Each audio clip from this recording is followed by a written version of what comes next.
अच्छा prime minister, ये बताएं कि खैबर पख्तूनख्वा में आपकी गवर्नमेंट पिछला दौर भी था। आज हमने दौरा किया अस्पतालों का। हमने देखा कि प्राइवेट अस्पतालों में हेल्थ कार्ड से लोगों का फ्री इलाज हो रहा है। तो अब आपका क्या प्लान है कि ये जो हेल्थ कार्ड है और स्पेशली एजुकेशन और हेल्थ आपकी ज़ाहिर प्रायोरिटी भी है, तो इसमें फ्यूचर का क्या आपके प्लान हैं? देखिए, हेल्थ कार्ड के दो मैं आपको फ़ायदे बताऊं। सबसे पहले तो एक गरीब घराने के अंदर जब बीमारी आती है ना, तो सारी दुनिया की रिसर्च ये बताती है कि वो घराना सारा ही गुर्बत की लकीर से नीचे चला जाता है। सफ़ेद पोश लोग भी होते हैं, उनके घर में कई दफ़ा बीमारी आती है तो उनके भी हालात ऐसे हो जाते हैं कि वो मकरूज़ हो जाते हैं। तो ये जो हेल्थ कार्ड है, यानी एक हर घराने को पख्तूनख्वा के अंदर अगले 6 महीने में सारे जितने भी पख्तूनख्वा के शहरी हैं उनको 10 लाख रुपए की हेल्थ इंश्योरेंस मिलेगी। मेरे ख्याल सबसे पहले तो इससे बड़ी नेमत कोई नहीं। और वो जानते हैं जिन लोगों को के घरों में बीमारियां होती हैं और पैसे नहीं होते, तो उनके लिए तो सबसे बड़ी चीज़। दूसरी इसकी बड़ी फ़ायदा क्या है? इसका फ़ायदा ये है कि हम गवर्नमेंट, पाकिस्तान में इतने अस्पताल है ही नहीं जितने होने चाहिए, और गवर्नमेंट बना नहीं सकती इतने ज़्यादा अस्पताल, हमारे पास पैसा ही नहीं है। तो ये हेल्थ कार्ड की वजह से प्राइवेट सेक्टर को अब हम इनकरेज कर रहे हैं कि आके हॉस्पिटल्स बनाएं।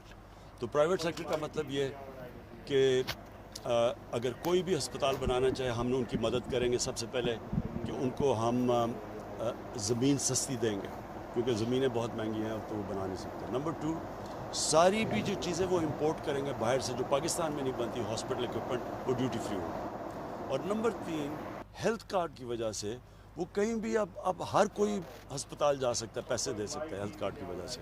इसका मतलब जिधर छोटे छोटे शहरों में हॉस्पिटल नहीं होते थे, प्राइवेट हॉस्पिटल, अब प्राइवेट हॉस्पिटल्स का जाल फैल जाएगा पाकिस्तान में। तो हमारा एक पूरा हेल्थ सिस्टम के अंदर ये इनकलाब है। अच्छा, my honourable prime minister Imran Khan, मैं आपसे ये पूछना चाहता हूँ कि पीडीएम का आपने देखा जलसा, जिस तरह वो आपने भी कहा कि वो फ्लॉप शो था।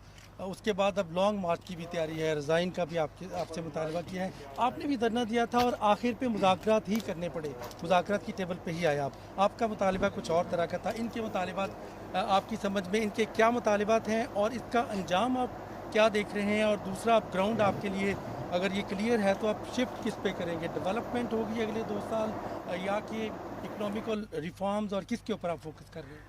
देखिए, मैंने तो ये जब सारे इकट्ठे हो गए, मुझे तो पहले पता था। मेरी आप पहली तकरीर सुन लें। मेरी जो पहली तकरीर थी 2.25 साल पहले, मैंने जब प्राइम मिनिस्टर बना, मैंने कहा 2 चीज़ें की। मैंने कहा ये सारे इकट्ठे हो जाएंगे, जब हम करप्शन के ऊपर हाथ डालेंगे ये सब इकट्ठे हो जाएंगे। और मैंने कहा कि ये सारे कभी जमहूरियत की बात करेंगे। वो मेरी तकरीर अवेलेबल है, वो कभी चलाएं लोगों के सामने।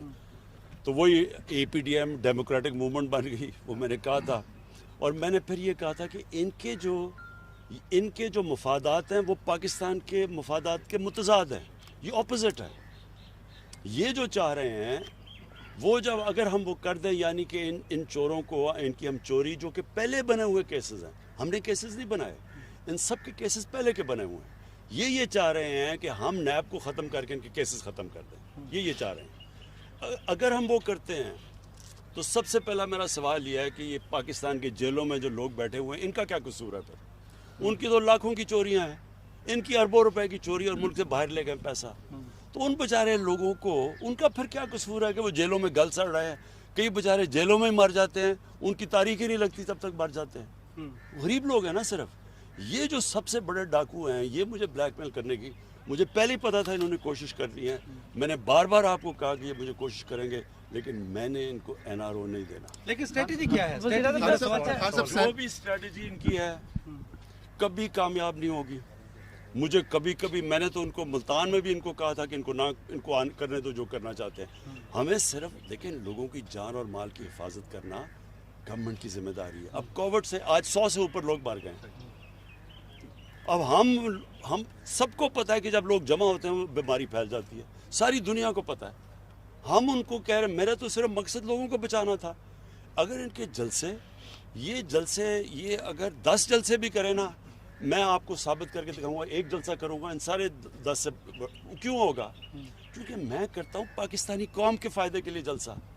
मैं जलसा करता हूं जब पाकिस्तानी कौम का पैसा चोरी हो, या मैं चाहता हूं कि इलेक्शन के अंदर रिफॉर्म्स हों। ये कर रहे हैं अपनी चोरी बचाने के लिए।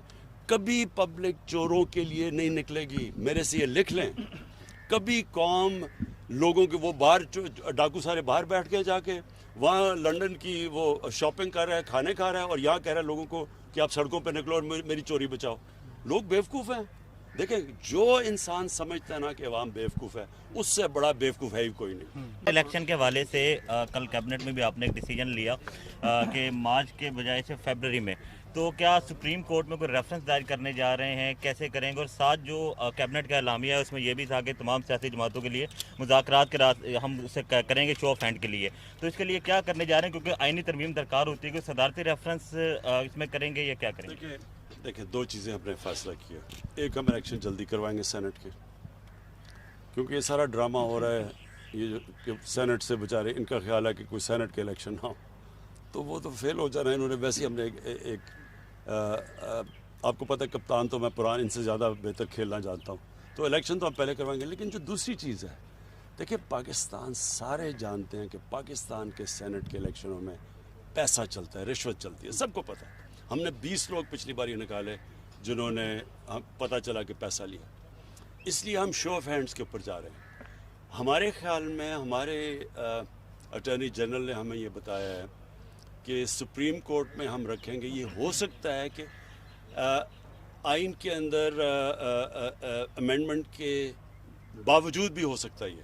اس لیے ہم سپریم کورٹ کے پاس جا رہے ہیں, اور ہم صرف اس لیے جا رہے ہیں کہ اس ملک میں سب کو جب پتہ ہے کہ رشوت چلتی ہے سینٹ الیکشن میں, تو ڈیموکریسی تو یہ کہتی ہے کہ شو آف ہینڈز کریں, جو جس کے زیادہ ووٹس ہیں وہ چیزیں. حالانکہ سٹنگ گورنمنٹ کے لیے آسان ہوتا ہے. ہم آرام سے اگر ہم چاہیں, اس لیے تو کسی سٹنگ گورنمنٹ نے کیا نہیں ہے, ہم چاہیں تو ہم زیادہ اپنی جتنے ہمارے ممبرز ہیں زیادہ ہم سینیٹرز بنا سکتے ہیں, کیونکہ ہمارے پاس پاور زیادہ ہے. لیکن ملک کے لیے برا ہے کہ رشوت چلتی ہے اور وہ لوگ سینٹ پہ پیسے دے کے آ جاتے ہیں. اس لیے ہم کہہ رہے ہیں شو آف ہینڈز پہ آئے. خان سے میں کہا گیا کہ اب مذاکرات کا وقت گزر چکا ہے, آپ سے مذاکرات کر نہیں رہے ہیں, یہ کس سے کرنا چاہتے ہیں مذاکرات؟ کس کے لیے وقت؟ میں نے تو سب سے پہلے ان کو کہا کہ ہم رکے, ہم نے کب کہا کہ نہیں کرتے مذاکرات؟ نیشنل ڈائیلاگ کی پیشکش کو وہ سمجھ رہے ہیں. نہیں, ہم نے کب کہا؟ دیکھیں, پارلیمنٹ کا مطلب ہی ہوتا ہے کہ ساری باتیں پارلیمنٹ میں ہوتی ہیں. میں نے تو صرف ایک چیز کہی ہے کہ ساری باتیں کر لیں, میرے سے این آر او نہ مانگیں, اور پھر یہ اوپر سے منافقت کرتے ہیں کہ جی ہم نے مانگا کب نہیں. ہمیں انہوں نے اتنی بڑا پیج دے دیا کہ جی نیب کے اندر 34 ترمیم کریں, 38 میں سے 34 ترمیم کریں, مطلب کہ نیب کو دفن کر دیں, اور کہتے ہیں این آر او نہیں مانگا. کوئی درمیانی راستہ لانگ مارچ سے کس حد تک خطرہ ہے؟ آپ کا کنٹینر بہت زیادہ مشہور تھا, کیا اپوزیشن کو کنٹینر دیں گے یا لانگ مارچ کو روکا جائے گا؟ آپ نے دیکھ ہی لیا ہوگا کہ مجھے ان سے کتنا خطرہ ہے, کیونکہ میں کتنا ریلیکس کر رہا تھا جب یہ وہ جلسہ کر رہے تھے.